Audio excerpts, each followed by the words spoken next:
Alrighty, let's just let everyone know that we are hosting the event, so they would be aware of that. Because otherwise it would be really sad, to be having so many people yet.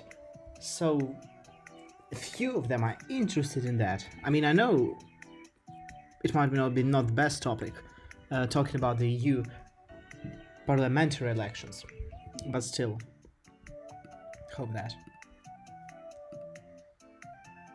Oh my lord. Anyway, I think let's get talking about the. Alright, so I've let everyone know that we're hosting the event. Now I believe I should be sharing the screen and we will be discussing the recent elections. I'll be showing the entire screen, 1.4K, 60 FPS. That should be it. And let's just mute the music because it can be a bit distractive. Alright, so here we are. Yeah, sounds legit. Oops, it's not been recording. Alright. So welcome everyone. Today we'll be talking about the elections that were in the European Union that just finished yesterday. I've prepared a number of websites. Alright, it looks decent. Alright, it shows. So, and we'll be talking about that. So here we have the EU elections. Well, let's start off first with the European Union. The European Union, of course, is the region located in Europe. There were elections from the 6th to the 9th of June 2024. So today we have Monday 10th of June. They just finished yesterday. And they happen every 5 years. And today we'll be basically discussing the political parties involved in these elections. We'll be discussing what are the results, what are the potential future outcomes of such turn of events. So every person who's living in the European Union could have voted, and they have here a number of links and useful websites that we might see. Even Google itself, if you just type in EU elections, it will show you the number of seats given to the parliament of each political party. We'll be also looking over these political parties, as I've opened a number of them, as I believe it is important to also look at these parties, since well, they carry out many regulatory functions and, well, will be the ones running the European Union for the next 5 years at least. This is the last update that we had. That was just 2 hours ago. There, I think, I forgot which country is it. Yeah, Ireland. So there's still no proper results for Ireland. So as you can see here, no results declared yet. As the Guardian tells us, we'll be also looking at that. But first things first. What I would like to start with, as I watched a bunch of these videos, I would like to start with this: what are European elections and how are members of the European Parliament elected? So let's just watch it together. Voting in EU elections. You know, the European elections are one of the biggest democratic votes in the world. Every 5 years, voters choose over 700 members of the European Parliament who represent you. Once elected, they sit in political groups based on shared beliefs. Now, EU citizens can vote and stand for election in their own country or the EU country they live in. Your vote decides how Parliament decides on the things that matter: the economy, energy and climate, Europe's place in the world. By voting, you make your voice heard. You help choose the next European Parliament, and you decide on your future.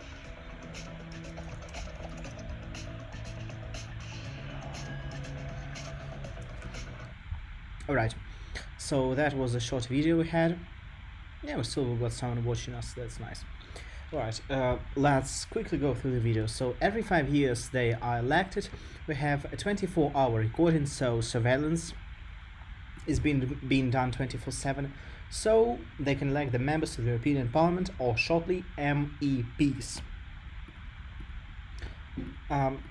Beliefs. I would say this video is nice because all of these videos are under 1 minute, which are short, and they give a lot of instructions with regard, with all explaining to all the people in the world how basically the European Parliament functions. They do have a number of skeptical phrases, exclamations, for example, like these ones. How Parliament decides on the things that matter. Your vote matters, basically they're saying that. But I mean, I know that European Parliament is elected in a democratic way, but even if it is democratic, it doesn't mean that it will be like that. What I mean is that, for example, if you elect a far left party, it doesn't have to be necessarily left-wing. It can change its directive. It can easily change their policies, which is not common, but I will explain to you in a second what I mean by that. The economy. The economy we can see here, Energy and climate. energy and climate, Europe's place in Europe's place in the world. We can see the World Economic Forum, an extremely sort of skeptical institution, since it's not really democratic, to be honest. Like, no one elected. World Economic Forum just appeared almost out of nowhere. And here we can see Ursula von der Leyen. And here's the French guy. I forgot his name. Somewhere from the French government. And then we can watch the video. What is the European Parliament itself?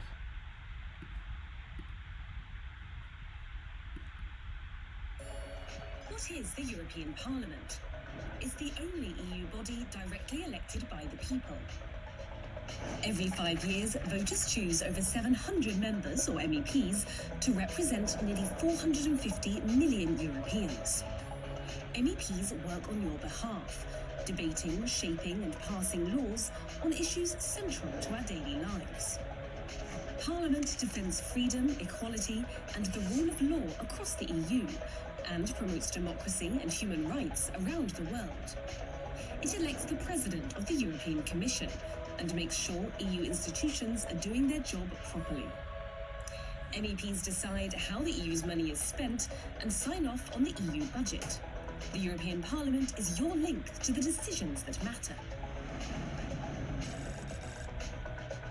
Okay, another yet very instructional, very funny video about how the EU Parliament functions. Every 5 years, Every 5 years you can see, and the top number you can get for MEPs is 750, and this year they've had 15 members of the European Parliament elected more than they had 5 years ago in 2019. So this video is just slightly old. The whole region of Europe is inhabited by around like 450 million Europeans. Walk on your behalf. Debating, shaping and passing laws. Not every law they pass is beneficial for the people. I think it's a fact at this point. They're not really helping on some occasions. Parliament defends freedom. Freedom, again, a very skeptical topic. We can discuss it for hours and hours. And the rule of Equality, same wise. Extremely skeptical, and I'll see that later. across And the even the same rule of law is also very skeptical. and promotes And here we can see, well, again, democracy, come on. Now we can see some protests going on. I can't say what the protest is about. They're happening in Germany. They're saying Kohle stoppen. That means basically stop coal production. You can see a pipe over here from some energy plant, and like the mark that's crossing it. You can actually even imagine it as a sort of a rising hand. and human rights. Here again we say die Uhr tickt, so the hour has come basically, and we can see like the earth to represent the clocks with the arrows pointing like the hour has come. So again, they're protesting for environmental changes, to stop using energy for fossil fuels and etc. Now, yeah, we don't have anything new here. Yes, in the chat of the stage event. Alright, let's go over here. So this is the chat where you can type stuff. Anyway, let's watch another video. What powers does the European Union have?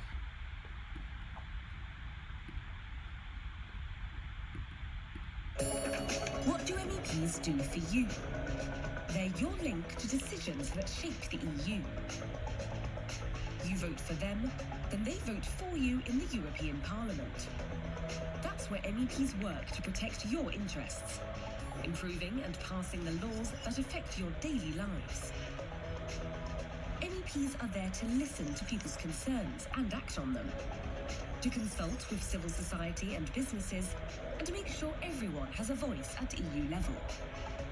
And remember, MEPs represent you.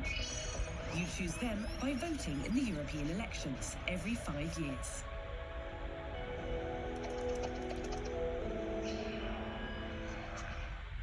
I mean, okay, I'll stop for that for a second. Let's turn off the sound. Again, a very nice instructional video. Decisions, how they shape the EU. We can see here the people who are picking up the trash on the beach. So again, it does have to do with the environmental works, and we're basically talking here about the plastic pollution that's so worldwide, where a lot of litter is being just discarded all over beaches, near the shores, sea lions, and they're polluting not only them, like harming the fish that's living there in the waters, and totally destroying its occasional places, the whole marine life, such as, for example, the coral reefs that are endangered due to this pollution, and, for example, tourist activity. Here we can see the fish, so they're talking about the laws that regulate the fish control, for example. You can see the phrase, the written in French, Organisation pour le contrôle et la certification des produits d'agriculture biologique. Oh, I was learning French, so I know at least how to pronounce those. Oh, and Crete, it says. So the island of Crete. I thought it's the Greek island here. And again, here we can see the person charging. He is what looks to be an iPad made by Apple. So that would be something to do with electricity. Again, saving energy, saving the environment. Very ironic how here they have the Ukrainian flag, yet Ukraine is not a part of the EU. And some politicians are saying Ukraine will enter the European Union by 2030. So that's just weird. But I guess the footage can be old, from 2022, like we've seen the first video to be from 2022, so like that. Oh, thank you for the French. Okay, back to commenting. How often European elections held? Every 5 years. The last one was in May 2019. When are the next? Well, they're saying June 2024, but I think in fact they will be July 2029. Yes. And they're just saying that. How many does MP elect? We can see that Germany has the biggest, almost 100. France, Italy, Spain, Poland, Romania. You can see, so regarding the contribution each country gives, the size of each country. Of course, Germany is the country that's leading the European Union, the country with the biggest economy in the EU. That's why it has the most MEPs elected. And there are also some national parties. Now, this is how the European elections work, how the European Parliament in itself works. Here are the results that we have. It's not easy. Well, actually, yeah, I would say it is easy. On the left, here, for example, we have left-wing political groups.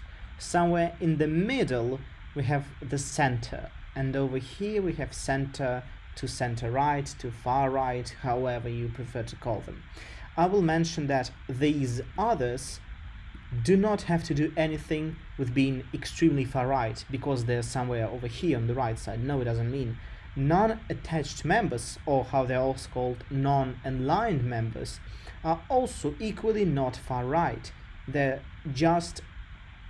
not being a member of either of these aforementioned parties. It becomes clear that we have a big bloc of the EPP, Group of the European People's Party, also known as Christian Democrats here, with 186 seats in the European Parliament, preceded by the groups of Progressive Alliance of Socialists and Democrats in the European Parliament, CDs, of 135. So we can see these huge two chunks that generally I believe they're more like right-wing since the parliament than left-wing. But we'll see into that a bit later on. Alright, so let's continue. We have a wonderful news by Guardian that explicitly show the number of seats by also color coding them. So these guys are quite far left. That's why they're being so, ruby colored, maroon colored, and also we have live refresh every minute or so, it looks to be. Then we have the general left wing with the communist color of red, the color of revolution, the October Revolution. Then we have the Greens, of course, Renew led by Macron, Orange, European People's Party, the Christian Democratic, which is light blue, the ECR, Conservatives and Reformists, led by right-wing Giorgia Meloni, the Prime Minister of Italy, in this nicely marine blue color. And then, of course, the opposition to the President of France, Macron, we have Marine Le Pen of Identity and Democracy Group. It has to be the most far right on this list. And then we have other people like Viktor Orban, who are non-aligned. I will also mention that during the times of the Cold War, there have been people who didn't want to be affiliated with either of the parties. So we have the Cold War between the USSR and the USA. I pressed something incorrect here, I think. Anyway. Okay, that's not really informative. Cold War map, because I want to show you the countries. Yes, exactly, that's what I was looking for. So we have, for example, these. In blue you can see countries that are sort of a capitalist regime, and in the red you can see countries that are in red are of a socialist regime. So these what was basically the Cold War, when capitalists were battling the communists in sort of this economic, cultural, technological, scientific struggle.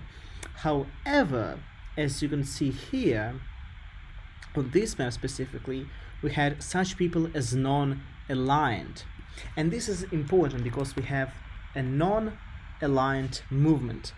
Non-aligned movement was basically groups of countries who did not want to be with either the USA or the Soviet Union. They literally wanted to be on their own. They wanted to govern themselves, they wanted to be on their own, they wanted to be independent. That's why they wanted to reject both the USSR and the USA. As we can see here, it is mostly, we have full members and observers. Full members are some countries of South America, almost all of Africa, and a lot of countries in the Asian region, including countries in this part of the ocean. And then we have just observers, like, for example, China, as an example. You see, but observers do not have any heavy political rights such as the full members, so they're just observing there. Like Palestine was offered to be an observer at the UN, for example. Works to the same degree. Now, since we're left alone, I will still keep on talking. There is no reason to shut it down. Someone will eventually join us. So, non-aligned movement, as I mentioned earlier, and the same actually works here, where we have these non-aligned members. They simply want to be apart from everyone else, independent and on their own. They do not identify themselves with being either left-wing or right-wing. They are not simply affiliated with either. of such parties. Now, let's have a look generally what we have here. So we can already see that Germany. So how does it work? We have a name of the country, and below it is the box that shows it. So let's have a look, for example, at the biggest party here, that is Germany. As we can see here, the majority of 30 seats belongs to EPP, European People's Party, known also as the Christian Democrats. They got a third of that. Another prominent could be noticed is Slovakia, when we have both the ECR and EPP. If you forgot what ECR is, it's European Conservatives and Reformists group. So if we join this together, it would be over 70% basically affiliating to be with the center, right to, well, right-wing political parties in Slovakia. And interestingly enough, just as a fact, Slovakia is the only country in the European Union that doesn't have a single mosque. Without a mosque. I will not be commenting on this name of this article because it's another separate discussion, but you see, an interesting observation. Now, let's go back. Germany, Czech Republic, for example, France. 37% got with the Identity and Democracy. Yes, Identity and Democracy group led by Marine Le Pen, and the pro-Macron party got only 16%, and also the left-wing communists got also 16%. So still, more percentage goes to the right-wing party led by Le Pen. We can also mention here Croatia, with got the same amounts of seats for both the right-wing and the left-wing parties. We have Spain with quite a lot of left-wing seats of 20%, but still the dominating majority belongs the ones to the Christian Democrats. And then we got Italy, with also the political party led by, well, it's her party basically, by well, I wouldn't say it's her party. She is the most prominent member of that, I would say, to be more specific, Giorgia Meloni, the Italian Prime Minister. Though it's still quite questionable to what extent is she right-wing.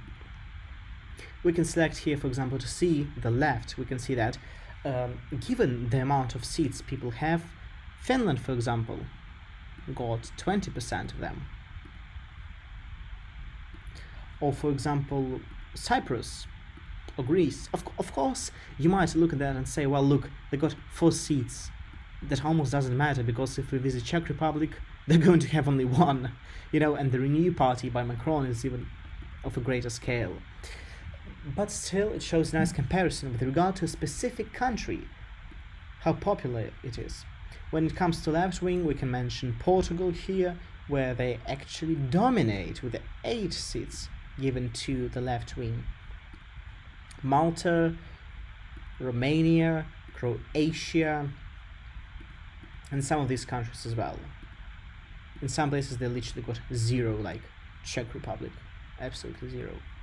Then we got the Greens actually, and this is noticeable because we got a lot of some German-speaking countries. Well, Finland is not really a German-speaking country; they have a different language family group, but nonetheless, Sweden, Denmark, Germany, Netherlands, Luxembourg, so prominent wealthy countries like that. Then we got the, of course, Renew group, Estonia, Denmark, Czech Republic, Slovakia, Bulgaria.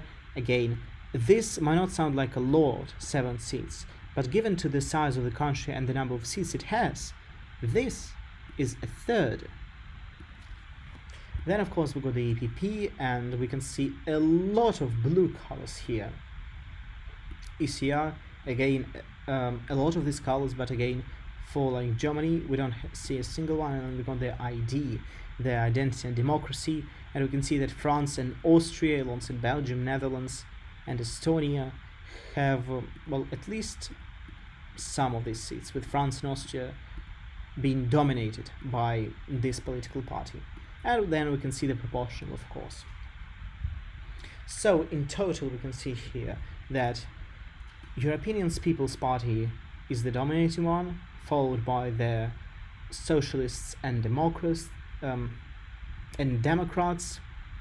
Then what do we have here? What is the next number? ECR, European Conservatives and Reform. Oh, no, actually, it's the New Party, and then the ECR, and then the Greens. And they're also the ID. Alright, so it's quite fun, but we will be opening the websites for each of these parties and quickly going over what they have to say with regard to the recent elections. Let me just quickly visit this channel.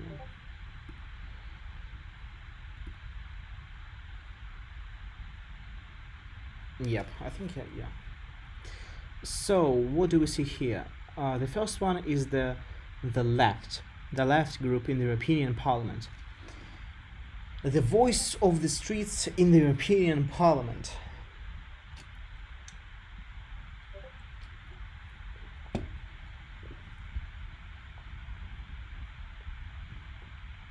All right, yeah.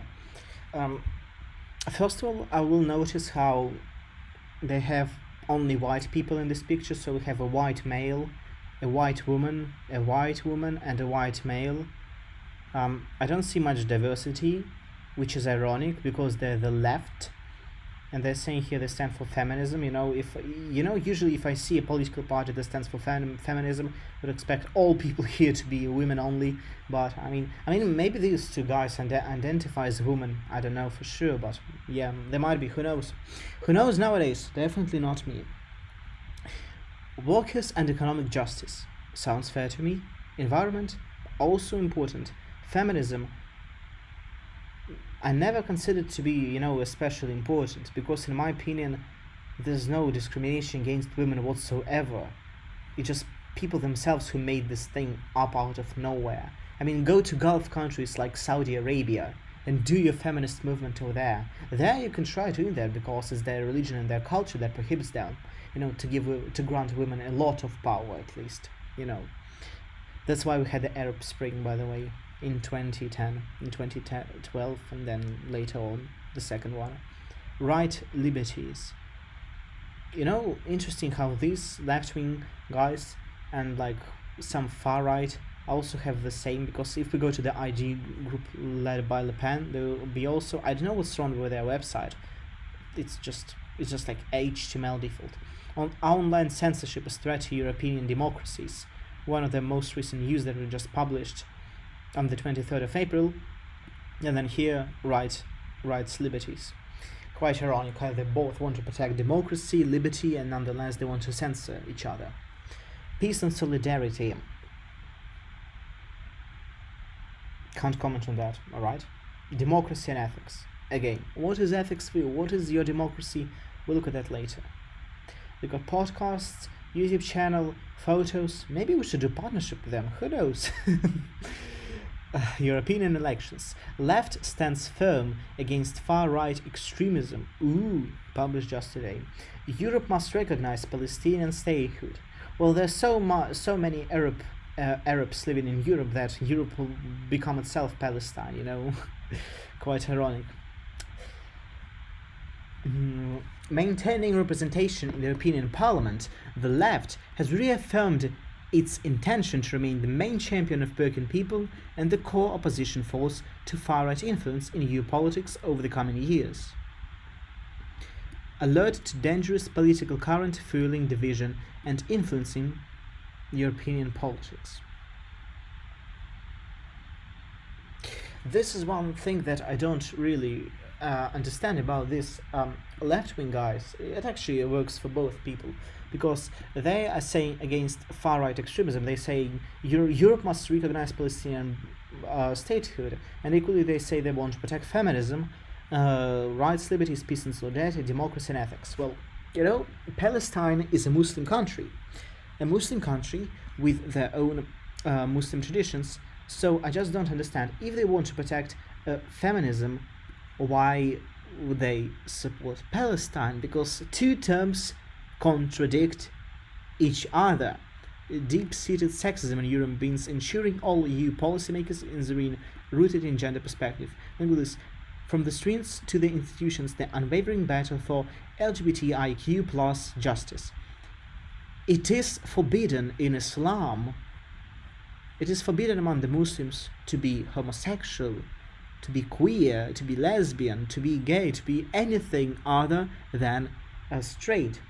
So as for me, it is incredibly ironic that these guys would be saying they want to embrace the concept of Palestine, and nonetheless they want to propose the LGBT movement. It's quite a common controversy that you would see among this left guys, because, for example, gays for Palestine, it's equally pretty much the same. Palestine is a Muslim country.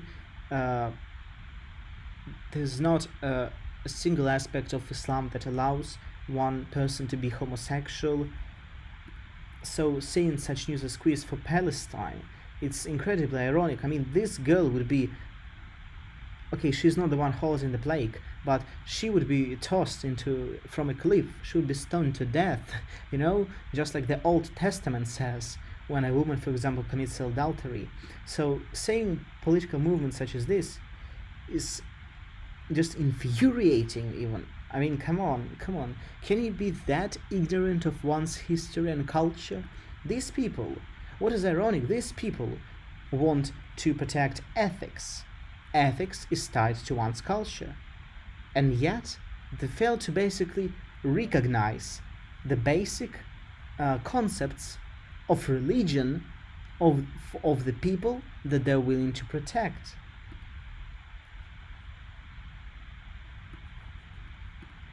So it is even surprising by itself that these people would be wanting to protect it. Now let's also, for example, mention. Now let's move on actually from these guys. I will leave the tab open. Let's move to other people, to SD, Socialists and Democrats of Europe. And again, they're pretty much saying the same thing, that they will have to protect, fight the far right, and etc. etc. But they're not as left-wing as the guys as these guys, the left group are, but they're still quite, with that. We stand with Ukraine. I mean, of course you guys would stand with the Ukraine, but you cannot deny that there is a ton of nationalist movements in Ukraine. You cannot deny that. I have not actually got a lot of things prepared, but the most famous or infamous, for me it's famous, for you it might be infamous. There's difference. Azov Battalion. I mean, just their symbolics, isn't the one, for example, here to be considered as very friendly, to put it in a soft way. Yet, nonetheless, people are being very, attracted to such movements. I mean, if I were to look at this picture, I wouldn't think that could be an LGBT parade, or this could be a pro-Palestine movement. It would be something of a nationalist, character, if I were to look at this pic. So again, I understand why you would stand with the Ukraine, but be careful what you're saying. Because if you want to look like a socialist and a Democrat, you can't be really supporting everyone. And same goes actually here. Europe must seize Russia's state assets now. Alright, but wouldn't that be violating the international law of seizing someone's assets? That for sure would be. So basically you have my money, but then you're taking my money. I mean, understand, because this party is called the Socialists and Democrats, I'm not surprised that these people would want to take your money, because it just was like that during the times of the Soviet Union. We had Soviet Union, we had the Russian Empire. People were working in the fields, working on factories, earning their money. Then the Bolsheviks, the communists, came to power, seized the means of production, and took the people's money. So they just illegally did that. So I'm not surprised why they would be posting such news as they must seize the assets. It's quite, of their intent to take some financial means from someone else. Voting far right is like giving Putin's interests a voice in European Parliament. If you think that Russia is a far right country, you are deeply and deeply delusional. Russia is not a far-right country. Russia might have banned LGBT, but it doesn't mean that Russia is far-right. Because there is a huge difference between being a far-right and being traditional. But again, I would here put traditional in quotation marks, since saying that Russia is conservative and traditional is a deep mistake and simply shows the ignorance of a person about the internal domestic policies of Russia as a country. Let's move on to the next country, which is the Greens. European elections show democratic majority must stand under against far right more than ever.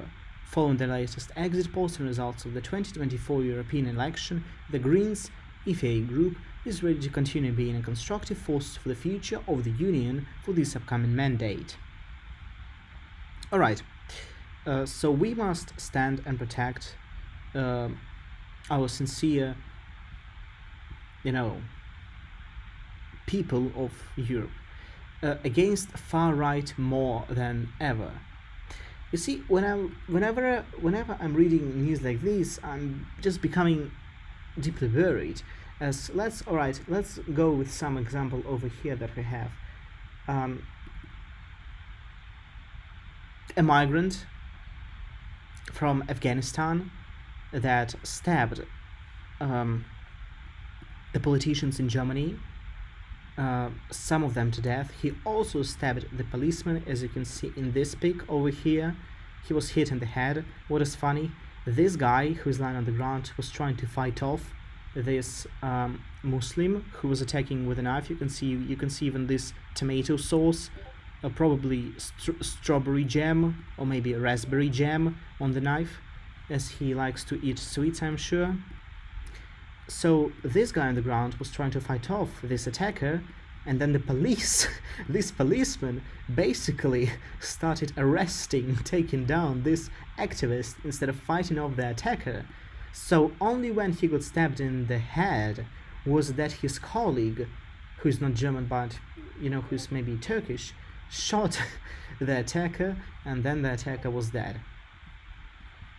I personally find it very ironic about this turn of events when you're saying that we must stand against the far right, when you have people walking with knives covered in strawberry jam or tomato sauce, tomato pasta, and expressing their constructive opinions. So they're saying to continue being a constructive force. So constructive, it means it doesn't involve violence.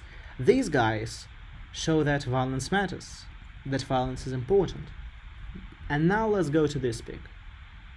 Twitter, that is owned by Elon Musk, has been ordered by German government to delete videos of the immigrant stabbing the German. So, this video was supposed to be taken down from all over Twitter. It's still on YouTube, it's still on some other platforms, because I have the full video from different perspectives, from this perspective, the original that was uploaded, or from another guy's perspective. I have various ones, but you see, and is this what these parties are protecting? They're saying they're protecting right liberties, democracy, and yet the video was ordered to be taken down by the German government. Well, isn't that ironic, you would ask me? Isn't that simply ironic? Or let's read more news actually. Germany's parliament has officially voted to decriminalize the possession of child pornography. This move is being celebrated by a pedophile rights activist group, which has also called for the age of consent to be dropped to 12. 15th of May 2024, lower minimum penalties for child pornography offenses. I would imagine that some cultures would involve marrying a child as child marriages, as there are a lot of these happening in Asia, and specifically, predominantly in Central Asia. I would believe it leads a person to being more sort of unobstructed, unobliged by any jurisdictional laws. But don't you think it's somewhere over the top to be passing out such legislations and conducting such discussions? Or maybe we should look at this piece of information. Paris. Bertha, who is the name of a woman who is 91-year-old, dies after being assaulted at home by a Pakistani illegal migrant. He will not be tried for rape, even if she was found naked when she could not undress alone. So the guy basically, and this happened basically on the 4th of June this year, so it happened like literally 6 days ago. So we 7 here, 91 years old, she was raped by the guy, by Pakistani illegal migrant, and he will not be tried for rape, despite there's evidence for so. Or well, let's have a look at another news, for example here. A Syrian migrant sexually assaulted the 70-year-old woman, then raped 23-year-old woman the next day after his immediate release. The Berlin public prosecutor simply let the man walk free from attempted rape charges, only for him to rape a young woman just hours later. Again, Syrian migrant happening in Germany. Do these guys care about feminism? From Syria or Pakistan or Afghanistan? I don't think so. Do they care about democracy or ethics? Well, I think neither of that. Let's read something else. Afghans gang raped 13-year-old, threatened to stab the girl. Again, it all happened this month, just June. So we have Afghanistan's, Syrians, Pakistanis. And the good question is that these news happen on a daily basis, and we very much few know about them. So when these people say that we must stand united against far right more than ever, what do they mean? Do they want to censor the news? Do they want to prevent such news from being released into the public, from being publicized, so they can keep pushing on their perspective? Or do they want to actually solve the problem? Because if such incidents keep on happening, that a prosecutor from Germany simply let the man walk free, it shows that there's so much democracy, yet nonetheless they want to stand united against far right more than ever. Do these guys care about their opinions or Europe? I assure you that they do not. If they did care, they would not be making such, completely unnecessary, provocative, and honestly silly claims in the internet space. Let's move to somewhere center. Renew Europe. The prominent member is of course Macron. You have this wonderful orange color, and then their website. Well, let's say who we are.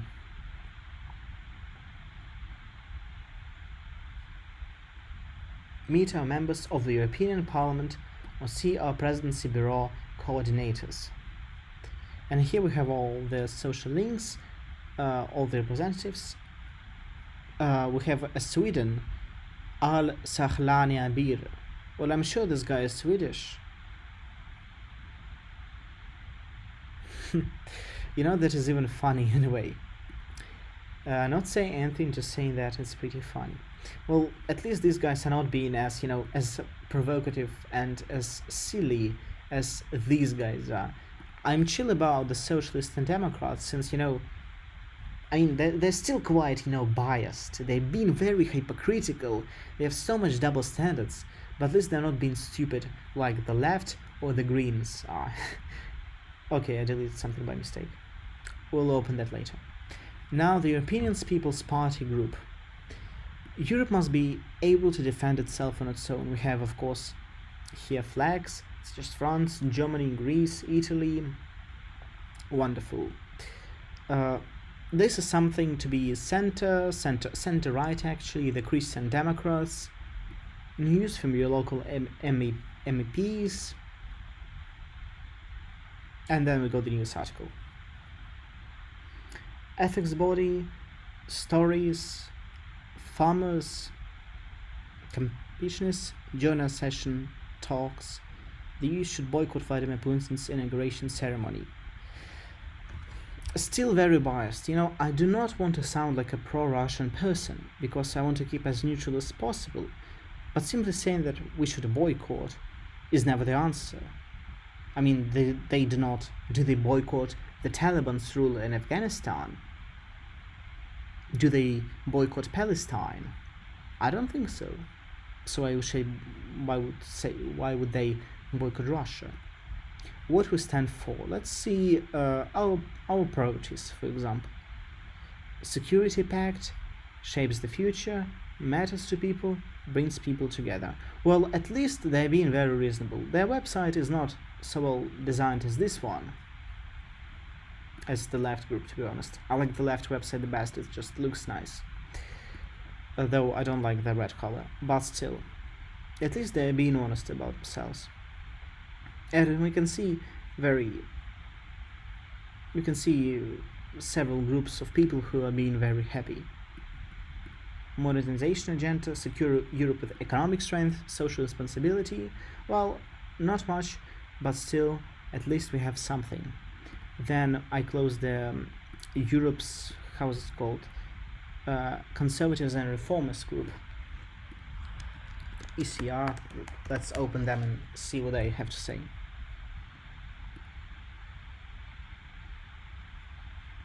Alright, so here we have Vision for Europe, creating jobs, prosperity, recovering from COVID-19 pandemic, safeguarding citizens and borders, respecting the rights and sovereignty of member states, protecting the global environment, improving the union's efficiency, cooperating with global partners. Creating jobs and prosperity is similar to this one's workers of economic justice.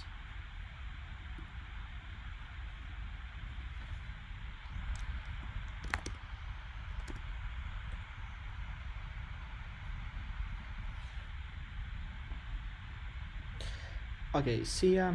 Again, we're being left alone. Let's see what we have to say here. So, again, let's keep on talking. ECR, creating jobs, well, it's similar to these ones we have about workers and economic justice. Then we've got safeguarding citizens and borders. It is actually really important. I don't see how they're actually mentioning here they want to secure the borders, which is interesting. Like, do you want to secure the borders or not? Do you care about security? Maybe they're saying that economic justice is dependent on security, but still quite skeptical of that.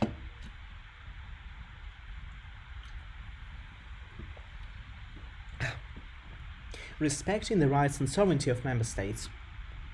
Again, similar as democracy and ethics, actually, but it can be more closely affiliated to peace and solidarity, since, respecting the rights of sovereignty of member states, like respecting the borders. So France respects Germany, doesn't attack, it doesn't invade, it doesn't carry out referendums. Just saying. Examples over here, nothing in particular. That can be considered as peace and solidarity.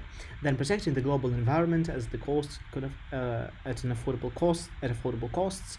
This would be environment. Then we have improving the union's efficiency and effectiveness. This is kind of a collective term, basically improving the conditions. So the legislations are passed at a faster rate. These legislations are better. There's less bureaucratic nuances that might, undermine or inhibit the development or the implementation of certain jurisdictional laws that could have been passed. And cooperating with global partners is basically also, I think, the same as basic solidarity, uniting all around the world. So I like their goals more because they're not being absurd. I'm sure if I were, if we were to do a very thorough research, we would certainly find something that would be quite provocative or, double standard character. But at least we're not finding anything that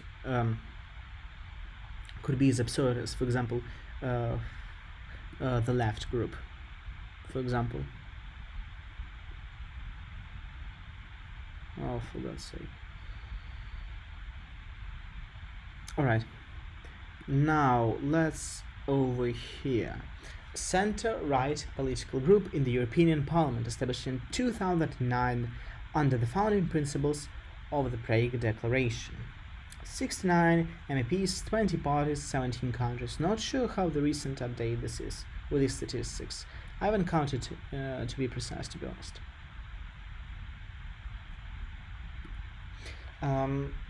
Now, what interesting can we find here? Let's look, for example, here for the news for 2024. I'm sure they would, release some news regarding the. Okay. Oh, looks like they've been dead during the whole May or something. I can't see anything, to be honest, because their most recent news are from the end of April, which is quite absurd because they have news rolling out quite on a regular basis.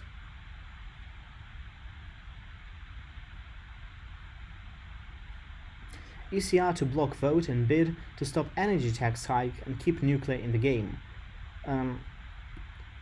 We could also discuss this topic because nuclear energy is incredibly important. Nuclear energy is can be considered as a form of green energy. You see, the use actually let's see that nuclear power plant. Whenever you're using nuclear energy, you're not having any carbon emissions. Carbon emissions contribute directly to global warming, as the carbon dioxide is a greenhouse gas, which increases the average temperature of the planet. Now, I will not be talking whether global warming is a hoax or not. None of this, for this discussion at least.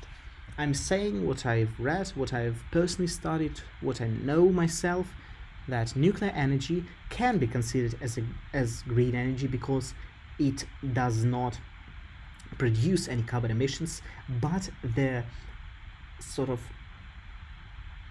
its fuel, uranium, especially the saturated one, so actually the low saturated uranium that's used in power plants, is limited on this planet and cannot be easily obtained. So on one hand it's green energy, on the other it's not. Look from this perspective, it is green energy because it doesn't produce any harmful hazardous gases, but it is not renewable energy because it does need uranium to operate, which is limited, which cannot be accumulated easily like solar or hydro power plants or wind, for example. So it is limited, but still nonetheless, nuclear power energy is very important nowadays. And then the last political party we have is the ID group, called the Identity and Democracy. Now, something is wrong with this website, not sure why it looks like basic HTML thing, but what I will mention here, that they have decent news. Again, these roll out every month or so, which is not a lot, but still. Nature restoration law. VDL's stubbornness will be the EU's downfall. Nature restoration law, they care about the nature, about the environment, which is good. The Green Crusade against house owners. Online censorship is a threat to European democracies.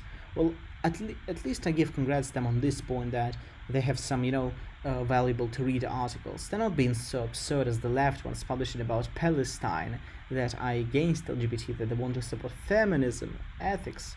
This is just absurd at this point. But nonetheless, it's good for them that they're, supporting and considering to discuss such topics. Now, what I will say that we will have a small break. I just want to refill my water cup, just 2-minute break, and then we will come back and continue talking about the European selections. So yeah, I'll be just back in 2 minutes. I got to do it very quickly.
Alright, and we're continuing. I've come back, and actually, I've just thought about it.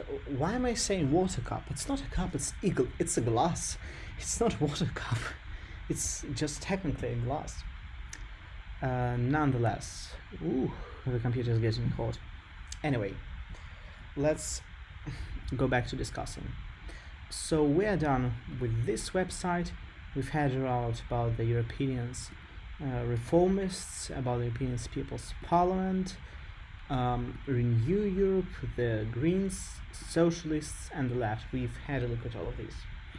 And when it comes to elections, I think we can close these ones. We can also close this tab.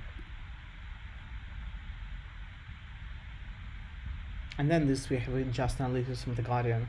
The Guardian is a left-wing website that's based in the UK, so I would not use it to solely base your views, because you always got to use a number of sources. You can use The Guardian, BBC, CNN, though they still have the same owner. What's the point anyway? But still, you can use a number of sources to base your opinion. But what I'm using The Guardian for is just to look at the number of these, at the result of the seats in the European Parliament that we have. So as you can see, it will be interesting to even calculate. Let me actually get a pen, and generally we can say how many people do we have. So let's start with this. We got 36 in the left group. These are far left. Then we got 135. Then we got, I'll not be counting these numbers actually, -1, because these show the changes from the last year. Then we got Greens, plus 53. So we have 200 actually, but also let's add the Renew group, because I think they're still left wing. So we have 303 seats that belong to the left wing, if we consider Renew. Then let's add to the European People's Party 186 plus 73 plus 58. That's 317. So we have just 14 seats more in the right-wing spectrum of the European Parliament than in the left one. And if we compare the numbers, we can say that these guys lost 1, these guys have lost 4 people, the Greens have lost 19, and the Renew has lost 23 since the last elections. On the other hand, the right wing has gained a total of 10 plus 4 plus 9, 23 people. That's a lot. And a lot in terms of that we can see a shift from people favoring the left to people favoring the right. And regarding the news I've shown you, it's not surprising why they, would be so invested into supporting the right. What I'm interested in is talking about the not about the ADL, about the so-called AfD, Alternative für Deutschland, which is considered to be a sort of far-right, almost as if white supremacist neo-Nazi party. AfD, Alternative for Germany. People call it a right-wing populist political party in Germany. I mean, let's even open Wikipedia. Some people are saying that AfD AfD is sponsored by the Russian government, which is surprising. Let's see like that. They split from Christian Democratic Union of Germany. Right-wing populism, they're saying to be far right, which is, in my opinion, is even funny in a way, because far right, you'd imagine something very much let's say, put it that way, very extremist, even in that way, like dangerous, threatening to the national security. But actually, as it turns out, AfD are not really as extremist as they can be. And let's just, for example, have a look here. we've got this picture of the Alternative für Deutschland. You can see the guys wearing kippas, Jewish hats. I mean, they're not really sort of far-right extremists regarding they're doing that right. We have also this pic where we have guys holding flag of Israel. Again, we got the banner, the AfD banner on the background. Again, I wouldn't say these guys are sort of neo-Nazis or white supremacists because they support the AFDL. And even if it's look like that, even if it looks like it's not a lot, we got this video of the AFDL.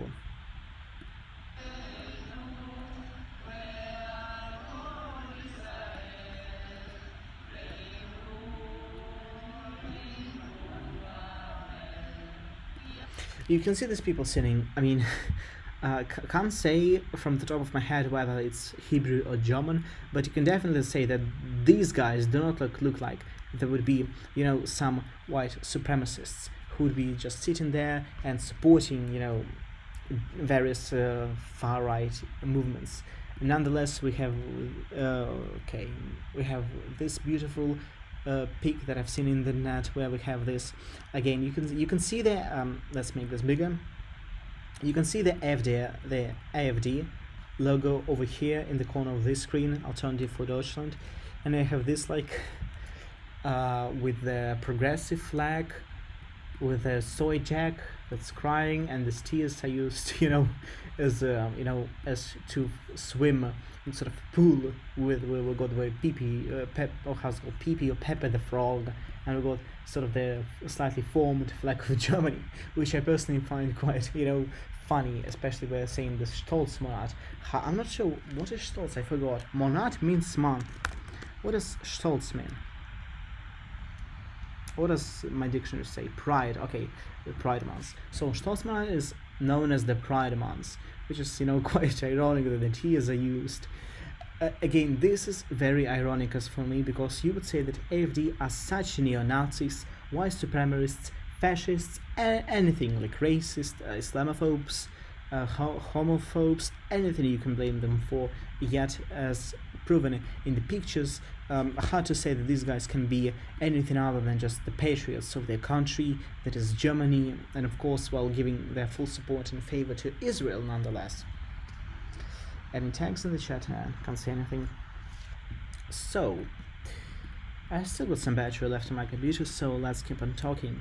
As we can see, the majority of people are supporting now the right-wing sector of the right-wing spectrum. And why is it? And it's because we've seen a huge number of cases of voices being suppressed in Europe among all the Europeans when migrants are committing crimes. So my personal idea is that people are tired of this conflict in the Eastern Europe between Russia and Ukraine, that due to the sanctions that the European Union has imposed upon Russia, not only did little effect to Russia itself, but in return, turntables have made Europe pay quite a heavy toll, which is again ironic. I'm feeling wholeheartedly sorry for Europe, but again, they could have been smarter while imposing the sanctions, to be honest. Another thing that we would mention is the future projections, as I named it in the preview of this stage event, because I've mentioned we'll be talking about the future, and this is exactly what I'm going to discuss, how the future will be affected. Future projections. So now, once we've covered all the European seats given to these political parties, we can mention how the future is going to change. Well, my idea is that nothing, and I mean literally nothing, is going to change. Of course, you can mention here, like, you can show me the numbers. Say, for example, look, this gained 10 seats, lost 4 seats, lost 23 seats, gained 4 seats. You can, of course, be mentioning these details, saying how, look at these charts. It's clear that people, for example, especially in Spain, are supporting the far-right identity democracy movement. People in Czech Republic are supporting the Christian Democrats, or people even... not Czech Republic, sorry, my bad, Germany or in France supporting ID. But the thing is that even, for example, Macron snap elections. He wants to redo the elections. So basically what happened? He had a crushing loss, as the CNN reports, during the EU voting parliament, losing to French far-right, his opponent Marine Le Pen, with her party ID that stands for identity and was it identity and democracy? I forgot. Jesus, my memory is so poor. Identity and democracy group. How could I have forgotten that? Again, very ironic that these guys want to defend democracy. They're being left wing, and these guys want to defend democracy. Yeah, these guys are called a far right populist group. Again, very much ironic. Nonetheless, Macron wants to carry out another elections that are called the snap elections. So if you don't know what that means, snap election meaning snap election is basically an election that is called earlier than the one that has been scheduled. So he wants to reform the government in order to balance the sides, so his Renew party would gain more votes, more influence within France. As of course he wants to tightly hold to power, as I mean, believe any president or any prime minister would do on that place. But you see, the far-right national rally came out on top with 31.5% of the vote, more than double share of Renaissance, which scrapped into the second place of 15.2% of vote, just ahead of the Socialists in third with 14.3%. Jesus. Alright, now let's mention, for example, that Germany snap election. However, the center-left, Olaf Scholz rules out snap elections after AfD gains a lot of votes. So what's happened? However, if France wants to hold a snap election despite the ruling coalition's dismissal performance, Germany doesn't want to do so. Germany, in this perspective, Germany can be considered as a democratic country. It agrees with the results that they have lost. It agrees that AfD has gained more votes than they could have expected. So in return, they're not going to violate the common sense and carry out elections hoping to still seize some power, but instead they're letting just be as it is. So this is how Germany is much more democratic than France, despite France wants to be the example, because France is a dire supporter of Ukraine. At the same time, it wants to negotiate with Russia, that Macron was phoning Putin like over 10 times or so during the past 3 years. Again, lots of irony and double standards are being here. Again, coming back to a most important question, how is the future in the European Union going to change? Well, again, my personal opinion that there are not going to be any changes at all whatsoever. Because when, let's look at that. Giorgia Meloni was often called a fascist when she was just elected 3 years ago or something. She was almost to be called as a fascist, or she had some tied roots to fascism, etc. So Meloni okay, let's spend some time, was called a fascist.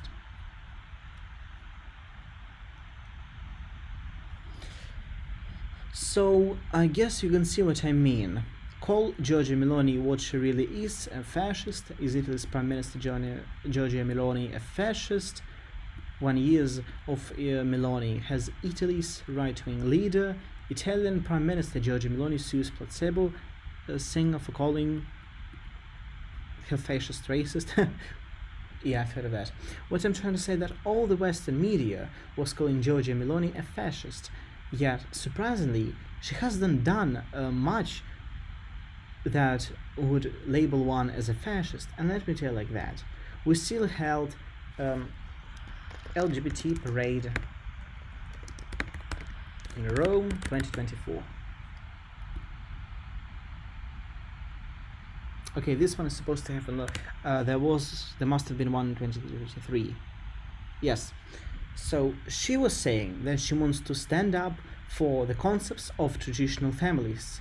Nonetheless, we've had pride parades being carried out in Rome, you can see here near the Colosseum, just a year ago. So is she that of a conservative person she was promising to be? Another example. Thousands and thousands of migrants are flaunting the Italian island called Lampedusa with unimaginable pace. I mean, you can see just there are hundreds and hundreds of these people standing on this, on the shore of this island. So despite Meloni was promising she would cut on illegal migration, despite Meloni was promising she would completely rule out any LGBT and pride ideas, there was a pride parade in Rome, there's going to be one, there were migrants coming to Italy legally, and there are going to be many more in the future. So despite you might say that she is a part of the European Conservatives and Reformers group that has 73 members, it's not going to do much. Still, Europe as it is was accepting and embracing LGBT. It will be doing so in the future. Europe was accepting illegal migrants and doing everything for them that you could have imagined. As again, let's open this article. Syrian migrant raped a woman. Afghans raped a 13-year-old girl. Pakistani raped a woman in Paris. Or this guy from Afghanistan stabs people to death. As these people were doing their crimes, they will keep doing in the future, because Europe is not going to be changed. Even if you can say that, look, we have much more people supporting the rights, it's not going to do anything. The Europe was a far-left institution. It's going to be like that in the future. And no matter how many members of a certain political party you have in the European Parliament, it's not going to do much, since the directive will always be the same. Well, as it is, at least it's my opinion, because what I've noticed in the internet, what I noticed in the media, and Giorgia Meloni is my brightest example of such, a politician who promises to do one thing, but she doesn't. She still prefers, she's the one that couldn't be called a populist. She was saying a lot of stuff about migrants, LGBT, nonetheless they're still happening. So she's a populist. She's only saying popular stuff to gain votes. Once she seizes power in the government, she does almost nothing of what she has earlier promised to do. And the same is going to be here. You're going to have as many Christian Democrats, as many these reformist conservatives and Democrats as you want in the parliament. But are they really going to propose laws that are going to radically change Europe? Are they going to actually do anything other than just keep on talking? I hugely doubt so. I very much doubt so that there's going to be barely anything changed. Maybe we will see some changes in France, since people are really fed up with Macron and the crimes in France are just skyrocketing, just like they are in Germany. Maybe we can see something change in specific countries. We can see some, nationalist movement in France, but on a global scale across all of Europe, there's not going to be a single definite answer to that matter. It's still going to be very vague, complex, and honestly barely effective. So I guess that's it what I wanted to talk about.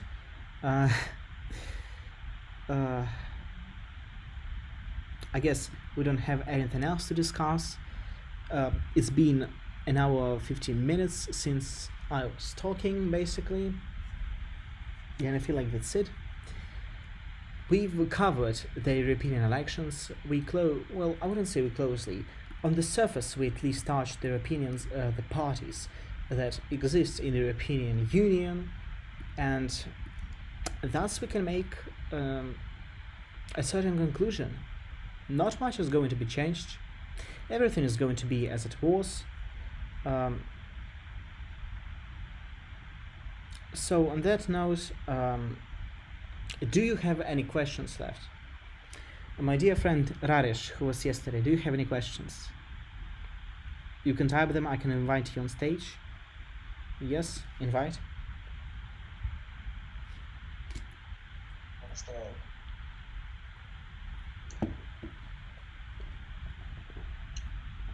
Hello. Hello, any questions?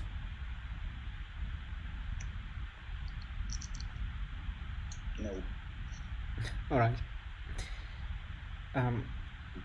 if you got no questions, I will disconnect you, okay?